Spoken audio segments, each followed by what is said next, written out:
In this video, I'm going to show you how to remove built by Convertkit branding from your emails.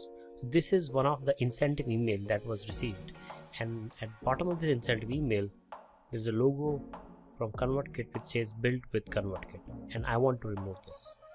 So let's see how to do that.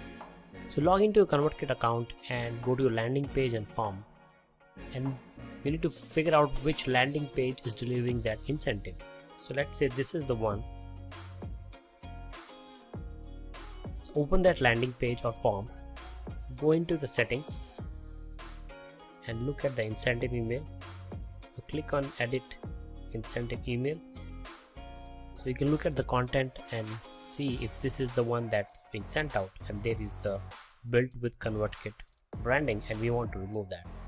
So this is actually coming from the email template. To change it, we have to go to your account and then you go to email templates. If you have multiple templates, you can check which one to modify. In this case, incentive email is coming from text only template, so click on that, and there you will find the built with Convertkit branding. And on the right side, you have options to modify your text only email template. Click on additional styles and you will see show built with Convertkit badge. So uncheck it, and now it's gone. So you save it. If you want, you can go back to your landing page form and check if it's still showing there.